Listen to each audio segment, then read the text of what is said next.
Eh bien bonjour à tous, j'espère que vous allez bien. On se retrouve sur Final Fantasy VII Ever Crisis pour faire le tour des news de la journée. Et il y a quand même des petits trucs qui sont plutôt sympas qui sont sortis aujourd'hui et ils nous ont également mis des petites annonces sur Twitter, notamment une avec le trailer de la suite de l'histoire, l'épisode 2 de The First Soldier, qui sortira la semaine prochaine, jeudi 16 octobre chez nous, et on va se regarder ce petit trailer également dans cette vidéo. Donc je vous mettrai les timecode en description. Écoutez, sur ce, c'est parti, direction les notices. On va commencer avec la campagne des 400 jours depuis la release du jeu, qui nous offre pas mal d'invocations. Donc on va d'abord avoir des missions nous permettant de récupérer jusqu'à 15 multi, donc 150 tickets.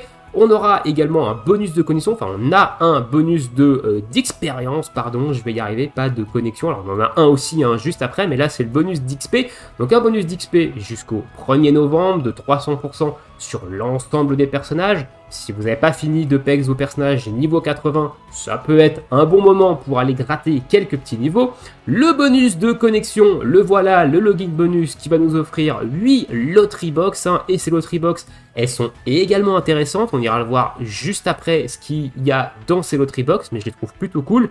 Des packs payants, voilà, si vous êtes un cash player, je vous laisserai aller jeter un coup d'œil, ainsi qu'une campagne de boost sur les matériaux d'enchantement. Donc on va avoir double reward en fait sur les niveaux des matériaux d'enchantement et notamment sur les niveaux ici, nous donnant les matériaux permettant de débloquer les cases de sphérié. Donc ça c'est plutôt sympa, ça va un petit peu de pair avec le bonus d'expérience, vous montez vos personnages niveau max, vous voulez débloquer le sphérié, du coup vous avez plus de reward en fait sur ces différents niveaux.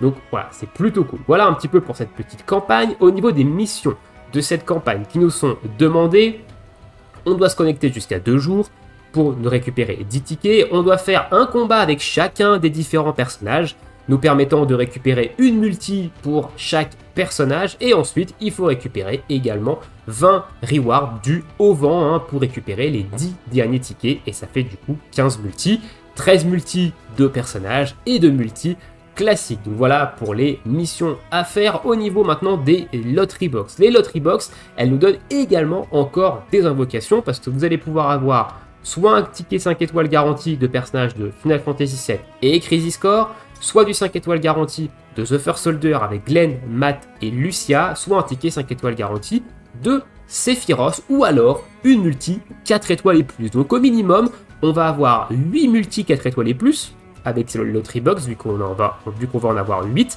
ou alors vous pouvez également avoir des 5 étoiles garanties.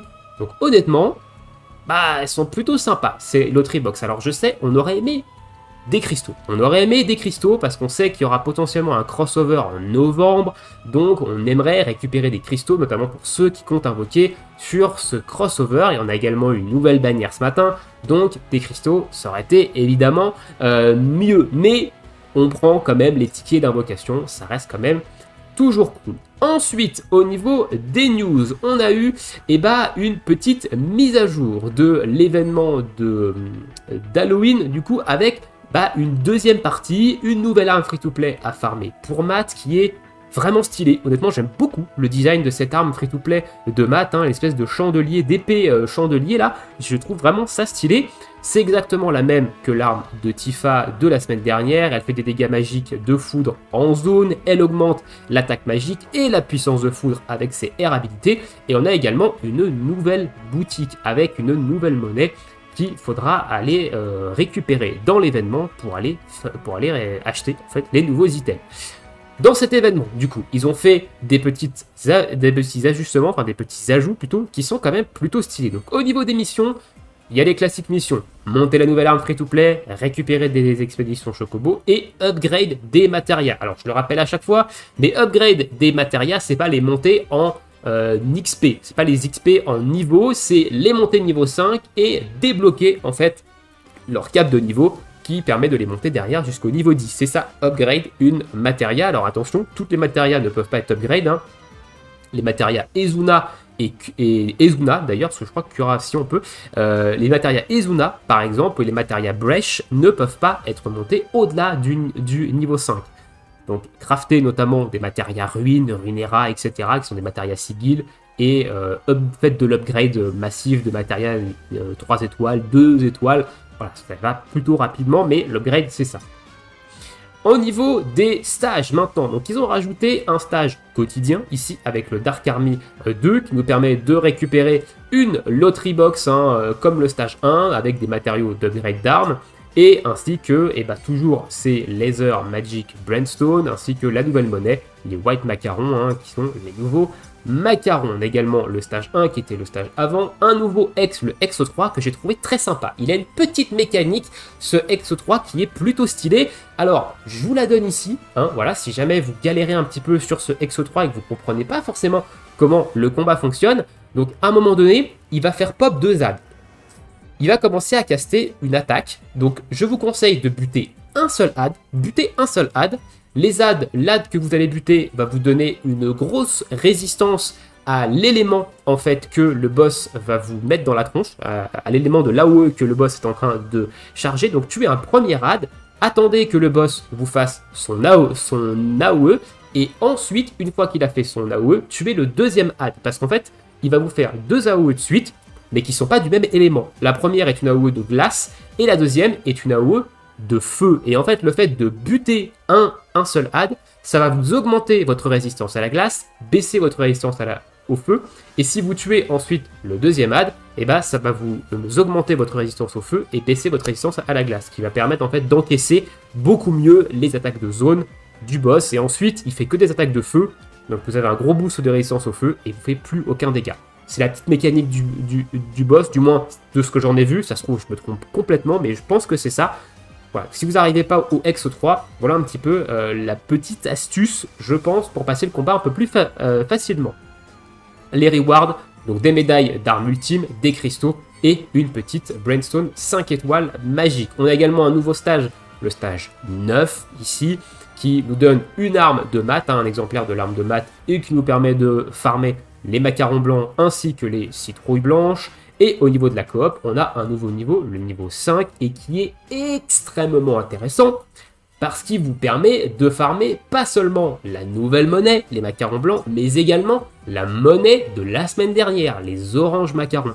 Donc si vous êtes comme moi et que vous avez quasiment pas touché à l'événement depuis qu'il est sorti la semaine dernière, et en fait le fait de farmer ce coop 5 vous permet de vider les 3 boutiques. Donc c'est une économie de stamina énorme honnêtement, et ça je trouve ça plutôt cool. On a également toujours ces First Aniv Event Weapon Medal, je rappelle, donc pensez à aller les échanger dans le shop, parce qu'il y a des armes qui sont quand même plutôt intéressantes. Moi pour l'instant je les garde, et j'irai chercher en fait un peu toutes les armes que j'ai envie en doublon, quand j'en aurai pas mal. Bon, j'en ai quand même 13 500 là.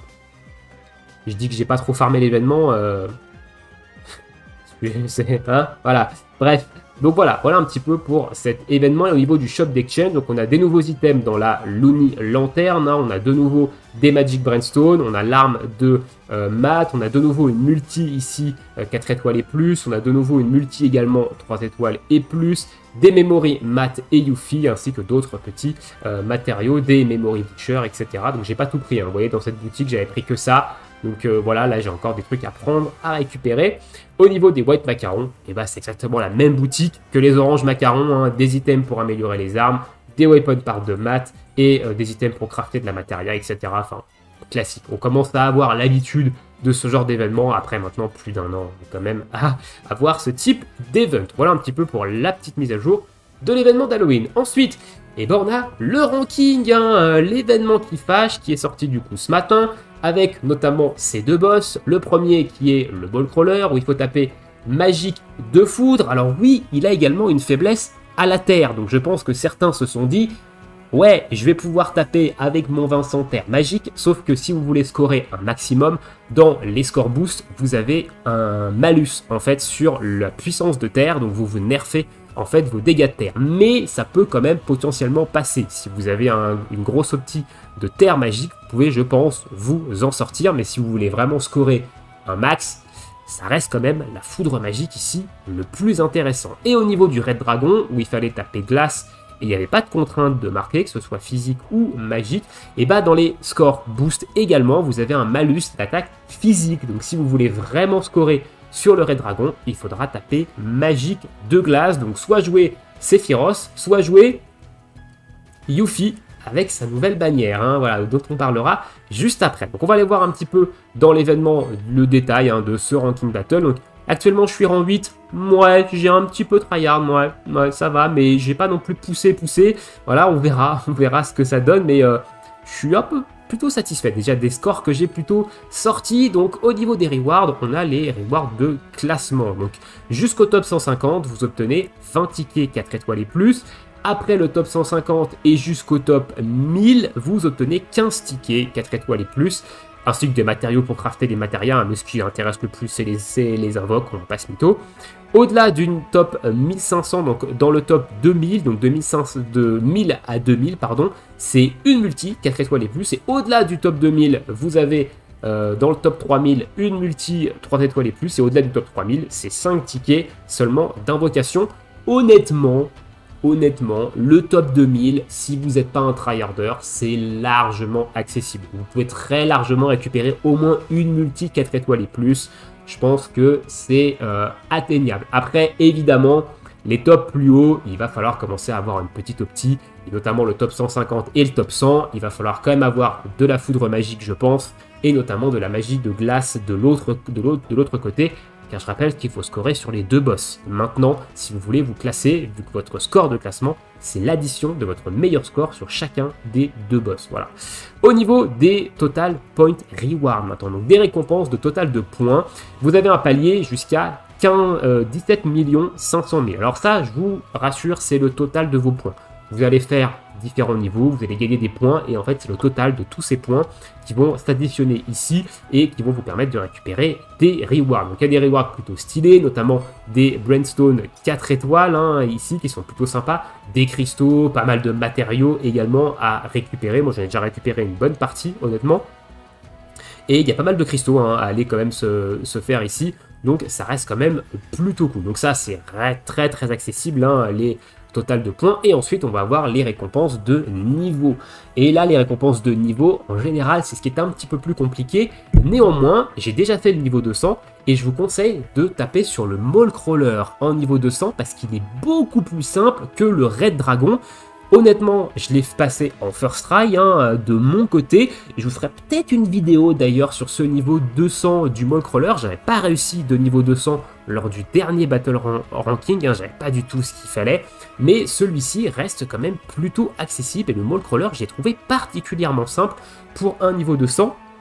Et vous avez également pas mal de récompenses hein, ici, notamment un ticket 5 étoiles garanti, pas mal de cristaux, des mithril or, hein. Vous avez également des mithril un petit peu plus haut.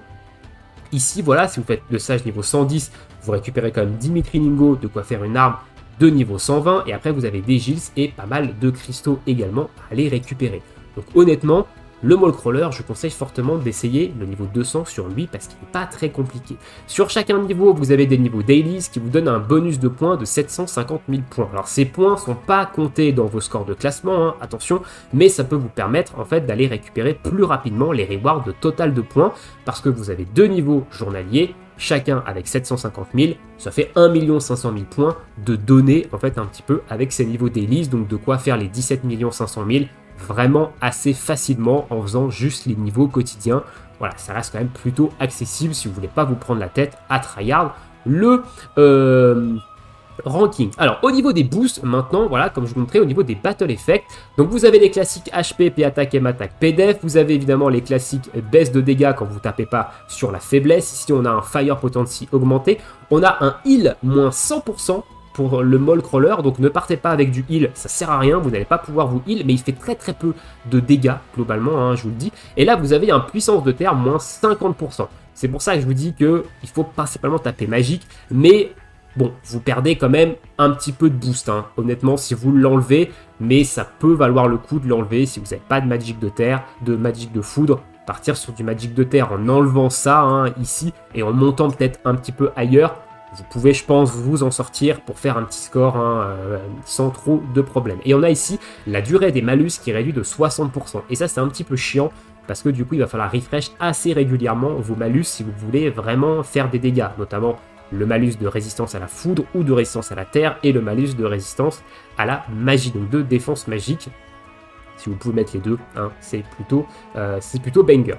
Et au niveau maintenant du Red Dragon, hein, au niveau des score boost, hein, ici, donc vous avez les classiques HP, P-Attack, M-Attack, PDF, MDef, les classiques, si vous tapez pas sur la faiblesse, le Fire Potency, ici l'attaque Dawn Tier to Other, donc ça je sais pas trop ce que c'est honnêtement, plus 3, voilà, défense Dawn Tier to Other, je sais pas trop ce que c'est ça honnêtement, mais ça vous donne quelques points, honnêtement ça donne 40% de boost. Donc pourquoi pas. Et ici, voilà, ce fameux malus de moins 60% de P-Attack. Alors comme pour la puissance de terre, ça donne quand même 60% de bonus de score. Mais si vous avez rien en glace magique, et plus une opti en glace physique, ça peut potentiellement valoir le coup d'enlever ça pour essayer de scorer un petit peu. Au niveau des Sigil Destroy, moins 2, donc en fait vous allez enlever quasiment aucun Sigil, donc ça sert à rien d'essayer de break en fait le Sigil du monstre. Et au niveau de la jauge de commande drain, à un moment donné il fait une attaque qui vous draine en fait la jauge de commande, c'est plus de 100%. Voilà. Donc moi pour l'instant je suis comme ça, hein, ici c'est la configuration avec laquelle j'ai scoré le plus sur ce boss. Donc voilà au niveau de l'événement de classement. On va passer maintenant à la bannière. Je vais vous donner mon avis rapidement sur cette petite bannière de Yuffie, parce que il n'y a pas non plus énormément de choses à dire sur cette bannière. C'est une bannière avec une arme plutôt classique de DPS. Alors au niveau du costume, Yuffie, elle est allée braconner du Nanaki et elle en a fait évidemment un costume. Voilà, un Nanaki Mantle, hein, elle s'est fait une capuche avec sa tête, tranquillou, Yuffie la braconnière. Voilà, bon, blague à part, le costume, niveau skin, je le trouve très sympa. Honnêtement très sympa. Bon, on passera sur sa grosse culotte de grand-mère là, et le fait que ils aient bien soulevé la jupe, hein, voilà, mais bref, mais du coup, je trouve quand même plutôt sympa. Voilà, le costume il est plutôt joli, hein, pour un costume d'Halloween, bien dans le thème aussi, donc franchement, plutôt stylé. Au niveau maintenant des airabilités du costume, on retrouve cette Airy Mask, hein, qu'on a retrouvé sur le costume de Kate et de Vincent la semaine dernière, avec plus 15% de défense magique et plus 5% d'HP. Honnêtement, je trouve ça cool, c'est un costume un petit peu défensif. On n'a pas trop de problèmes à trouver des airabilités offensives sur les armes ailleurs. Et on a un Frostblade Arcanum, donc 35% de dégâts de glace supplémentaires. Et c'est là où je trouve le costume plutôt intéressant sur Yuffie. Parce que Yuffie, elle a déjà une arme qui tape glace physique.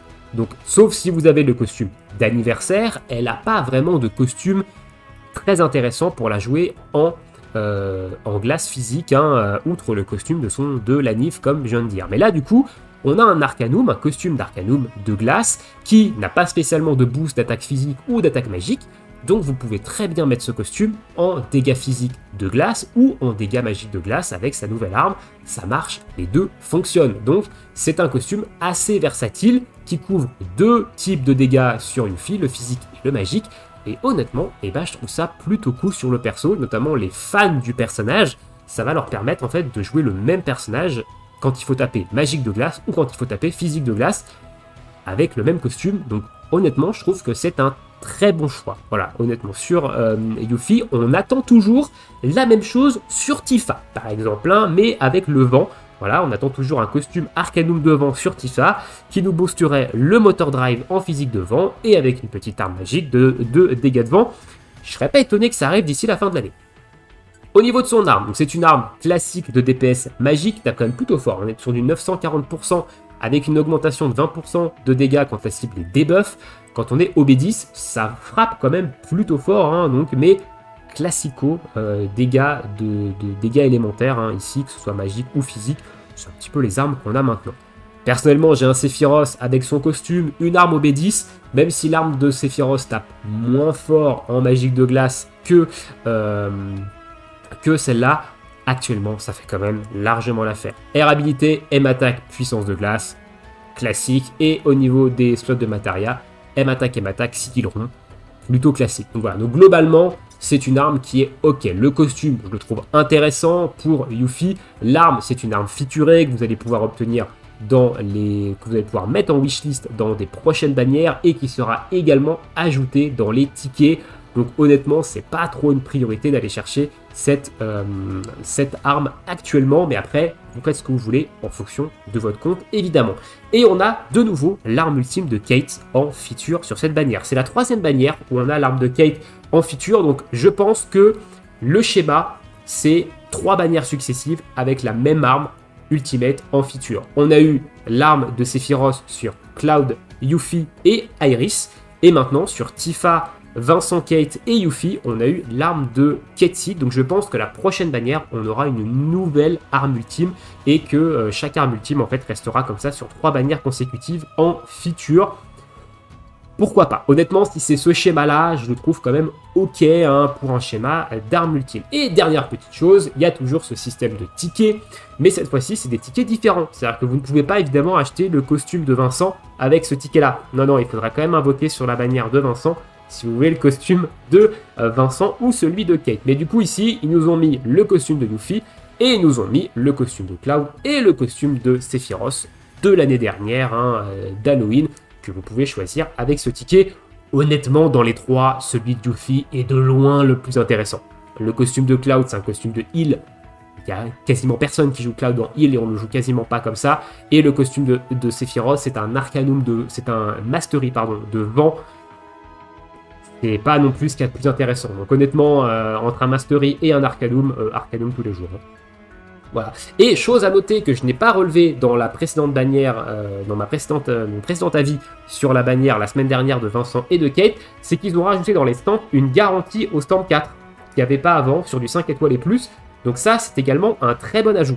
Voilà. Donc on me l'a fait remarquer dans les commentaires dans ma vidéo de la semaine dernière. J'en parle ici. Voilà, c'est une très bonne chose d'avoir plus de garanties de 5 étoiles dans les stamps. Ça reste quand même plutôt stylé. Et derrière, ici, on a quand même 2 armes garanties, ainsi qu'un 5 étoiles garanti sur le stamp 6, sur la page 2. Donc ça reste plutôt stylé.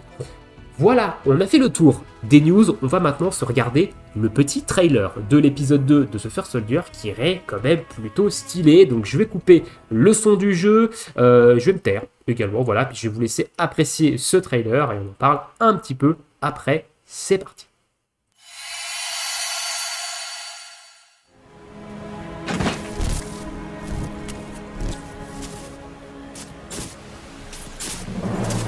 この土地には正体不明の不気味な力がある。その正体を突き止めるまでは調査が終わったとは言えない。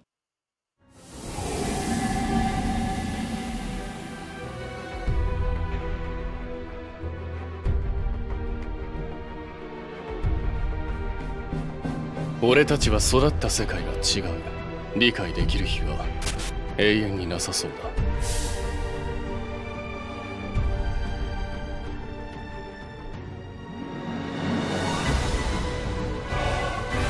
たとえ相手が誰であれ、それがお前を動揺させるなら断ち切れ。決着をつけろ。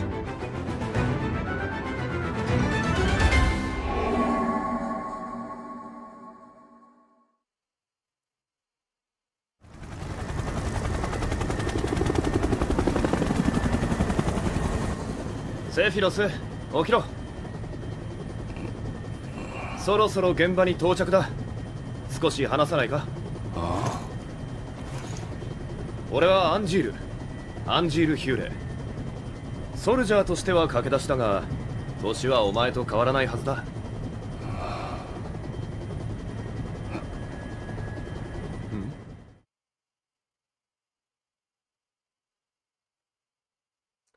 Et voilà le petit trailer hein, de l'épisode 2 de The First Soldier, extrêmement stylé. On y voit Angel jeune avec sa coupe de premier de la classe, là, incroyable.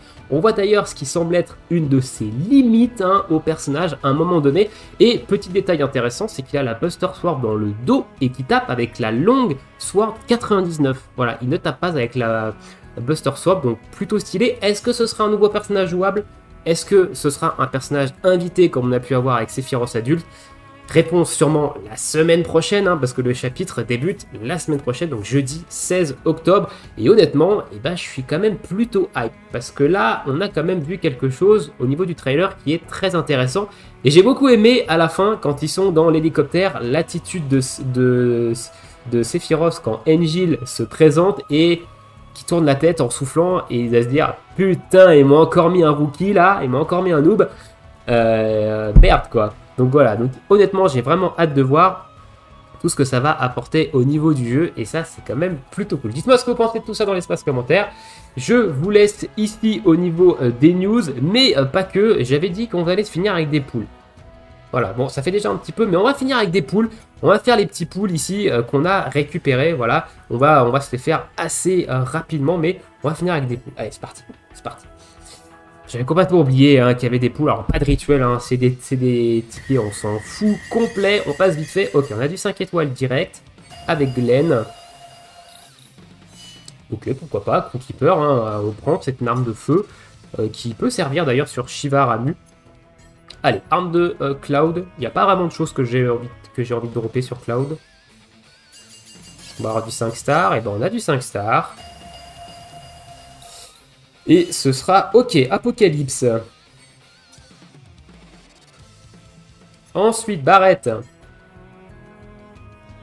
J'avais complètement oublié de vous faire les invoques. Je fais plus de vidéos invocation tickets parce que je les claque directement les tickets maintenant. Ok, bon bah Barrett, on a 2 5 stars. Oh, et ça régale les 5 stars, alors on a que ça.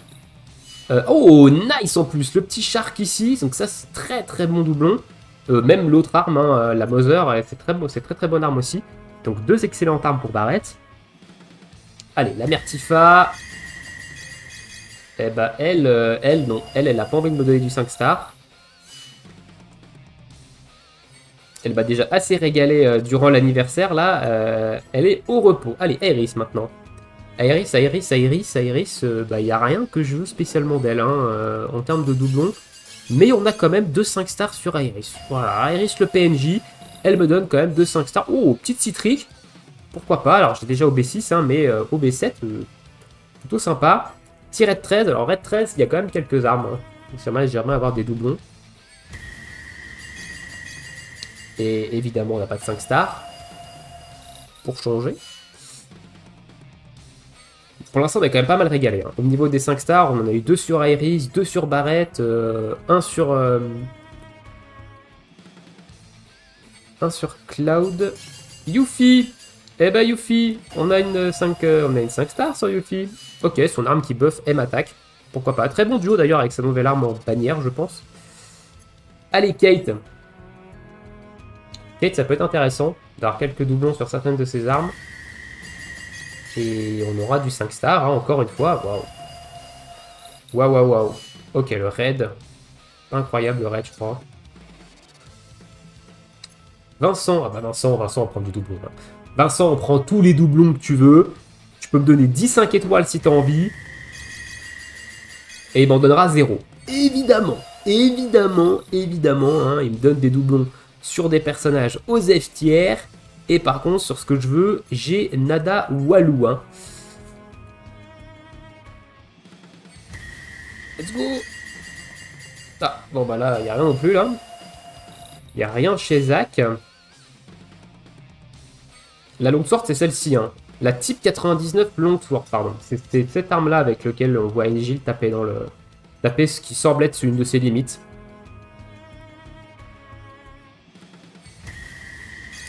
Sephiroth, on a une petite 5 étoiles qui est. Ok, je l'ai pas obédi cette arme-là. Plutôt sympa, c'est Katana de Mithril type 0 de souvenir. Normalement, il reste 3 multis là. Il reste Glenn, Matt et Lucia. Ok, donc Glenn, on a encore une 5 étoiles sur lui. Et c'est encore le Crewkeeper. Nice, honnêtement, plutôt stylé. Je l'ai pas OB10. Mais je crois qu'elle est pas loin d'être OB10 celle-ci. Donc c'est sympa, c'est cette arme que j'utilise dans ma team pour Shiva Ramu, pour Shamu. Voilà, qu'on appelle Shamu maintenant. Ok, pour Matt, c'était Matt ça. Ouais, pour Matt, il n'y a rien. En même temps, j'ai pas spécialement besoin de doublons sur les armes de Matt. Et on finira avec Lucia. Et on aurait été pas mal régalé hein, sur ces petites armes là. Ok, Lucia, on a également un 5 étoiles sur elle. Et c'est... Oh, très bien ça. Non, pas celle-ci, celle-là. Très bien ça. Le petit Nightjar, très sympa ça. Et bah, on aura été bien régalé. Hein, et on va encore avoir pas mal de multi. Notamment avec les Lottery Box. Cette fois-ci, je vous laisse vraiment là. Hein. Voilà, dites-moi ce que vous pensez de tout ça dans l'espace commentaire. Du petit trailer, des petites news. Est-ce que vous avez été chanceux sur vos poules? Et sur ce, on se retrouve bientôt pour une prochaine vidéo. Ciao.